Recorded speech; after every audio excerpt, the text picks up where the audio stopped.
Hello friend, good morning. देखिए, हम आपको साइंस पढ़ाना शुरू किए थे 9th और 11th क्लास का कि भाई आपको साइंस में काफी दिक्कत हो रहा है, तो मैं थोड़ा आप लोग को पढ़ा दूं। तो मैंने क्या किया, बेसिक से एकदम साइंस शुरू किया। व्हाट इज साइंस, साइंस किसको कहते हैं वो बताया। उसके बाद दो ब्रांचेस मैंने साइंस का लिया था, फिजिकल साइंस और बायोलॉजिकल साइंस। फिजिकल साइंस का मैंने डिफिनेशन बताया। फिजिकल साइंस का अभी दो ब्रांच बोले, फिजिक्स और केमिस्ट्री, वो मैं बता चुका था। आज हम लोग बायोलॉजिकल साइंस के बारे में पढ़ेंगे। तो बायोलॉजिकल साइंस और बायोलॉजी सेम ही चीज है, ठीक है। बायोलॉजिकल साइंस और बायोलॉजी, यहां से हमने अपना लेक्चर स्टार्ट करने जा रहा हूं। तो जिसमें हम लोग लिविंग थिंग, जिसमें सजीव वस्तु के लिविंग थिंग के बारे में पढ़ते हैं, उसको कहते हैं बायोलॉजी। और लिविंग थिंग तो आप लोग अच्छे से क्लियर है भाई, ठीक है। और नॉन लिविंग थिंग वाले को क्या बोलते हैं, फिजिकल साइंस। क्लियर। तो हम लोग कह रहे हैं कि biology is that branch of science, या biological science is that branch of science in which we study about living thing. तो यहीं पे मैं लिखने जा रहा हूं कि बायोलॉजिकल साइंस, साइंस और biology is that branch of science, branch of science in which we study about living thing, सजीव वस्तु। ठीक है, हम बोल रहे हैं ना biology that branch of science in which we study about living thing, सजीव वस्तु। तो आपको भी बचा कि भाई जो मूव करे वो सजीव हुआ, जो श्वसन करे, रेस्पिरेशन करे, वो जो मोटिवेशन ये मोशन करे वो सजीव हुआ। तो ये आप क्लियर है, इसलिए मैं बायोलॉजिकल साइंस। अब देखिए, बायोलॉजी का या बायोलॉजिकल साइंस को भी हम लोग तीन ब्रांचेज लेंगे, ठीक है। पहले लिख लीजिए आप लोग।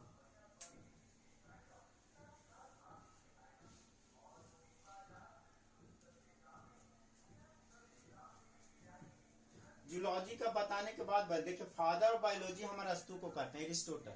Father of biology is Aristotle. तो उसको हम बाद में बताएंगे। अभी पहले तीन ब्रांचेज बताने जा रहे हैं। ब्रांचेज ऑफ बायोलॉजी लिखने जाए, या तो आप लिख लीजिएगा there are 3 branches of biology. और मैं ये कहने जा रहा हूं ब्रांचेज ऑफ बायोलॉजी,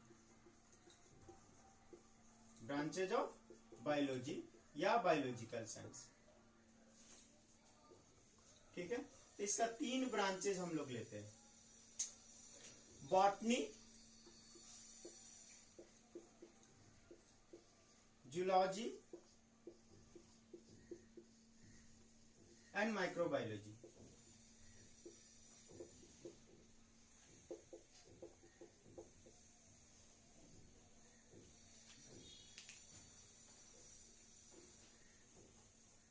माइक्रोबायोलॉजी। तो देखिए, जिसमें हम लोग प्लांट किंगडम के बारे में पढ़ेंगे, यानी जिसमें हम लोग प्लांट के बारे में पढ़ेंगे उसको कह रहे हैं बॉटनी। जिसमें हम लोग एनिमल किंगडम के बारे में पढ़ेंगे, इसको मत लिखिए, मैं अभी समझा, इसको लिखवा दे दूंगा, एनिमल किंगडम।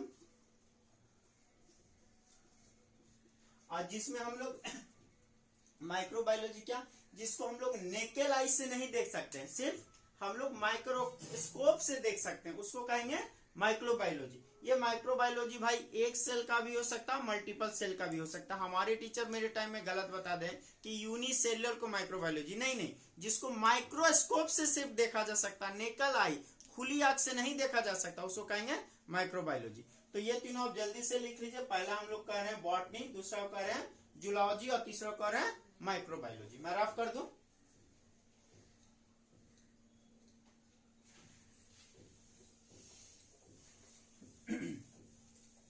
चलिए, अब हम लोग कहते हैं, पहला हम इनिशिएट कर रहे हैं ब्रांचेस ऑफ बायोलॉजी में। पहला क्या ले रहे हैं हम लोग, बॉटनी,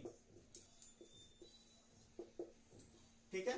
तो हम डिफाइन कर रहे हैं कि botany is that branch of science या biological science in which we study about plant kingdom, जिसमें प्लांट के बारे में पढ़ते हैं, ठीक है, उसको कह रहे हैं बॉटनी। तो कह रहे हैं, हम लोग डिफाइन कर रहे हैं कि botany is that branch that branch of biology या बायोलॉजिकल साइंस और biological science in which we study about plant kingdom.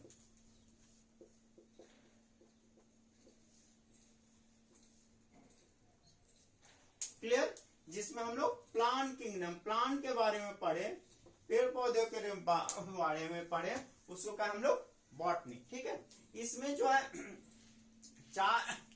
500 लगभग प्लांट को लेके, ठीक है, थियोफेस्टस जो थे सबसे पहले उसका क्लासिफिकेशन किए थे, इसीलिए हम लोग थियोफेस्टस को फादर ऑफ बॉटनी कहते हैं। ठीक है, तो अब मैं वही लिखने जा रहा हूं, थियोफेस्टस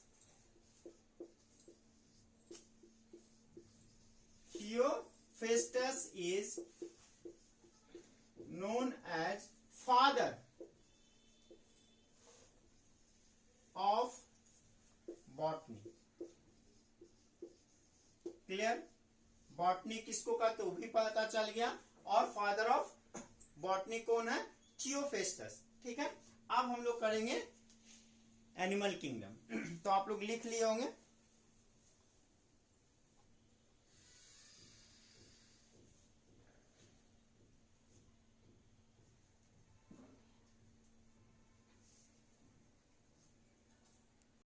सेकंड ब्रांच देखने जा रहे हैं, जूलॉजी। ठीक है, सेकंड हम लोग ब्रांचेज ऑफ बायोलॉजी क्या लेते हैं? जूलॉजी को लेते हैं, जूलॉजी। तो जूलॉजी जिसमें हम लोग एनिमल किंगडम के बारे में पढ़ते हैं, दैट इज जूलॉजी। तो हम लोग बोल रहे हैं कि zoology is that branch of biological science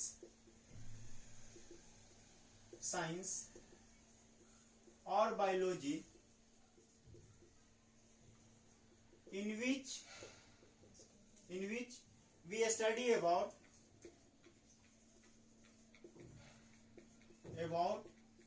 animal kingdom.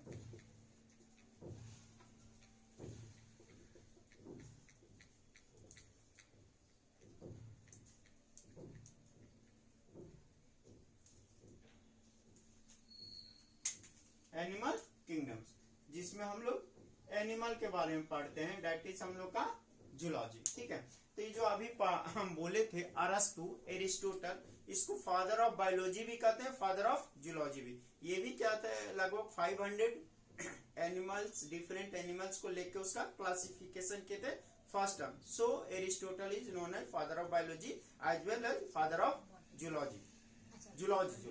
Even father of political science भी इन्हीं को कहते हैं, लेकिन वी आर साइंस स्टूडेंट तो इसको स्किप कर दे रहे हैं, लेकिन जानकारी के लिए याद रखिएगा। तो मैं बोल रहा हूं कि Aristotle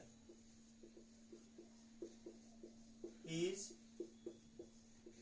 known as father of biology. अगर फादर ऑफ बायोलॉजी पूछे तब भी किसको कहना है? अरस्तु को।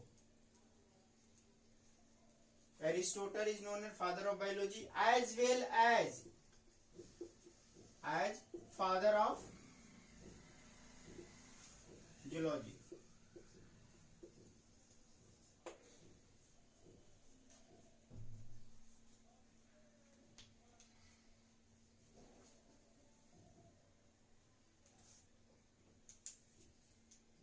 क्लियर? याद रहेगा?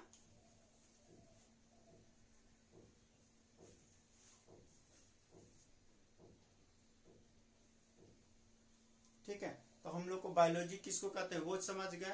उसका 3 ब्रांचें लिए, बॉटनी, जूलॉजी, माइक्रोबायोलॉजी। बॉटनी किसको कहते हैं वो समझ गए, जूलॉजी किसको कहते हैं वो समझ गए, और फिर अब हम लोग को पढ़ना है माइक्रोबायोलॉजी। तो माइक्रोबायोलॉजी कहते हैं जिसको नेकेल आई से हम लोग नहीं देख सके, माइक्रोस्कोप से, तो कि लेक्चर बड़ा हो जाएगा, तो मैं माइक्रोबायोलॉजी आपको सेपरेट पढ़ा दे रहा हूँ, ताकि उसका मैं 4 गो जो हम लोग को माइक्रो ऑर्गेनिज्म के बारे में भी जानना है, तो थोड़ा सा लिटिल बता सकूं। ठीक है, तो मैं लेक्चर ही रोक रहा हूँ, नेक्स्ट लेक्चर में मैं माइक्रोबायोलॉजी कर दे रहा हूँ। ठीक है, thank you, have a nice day.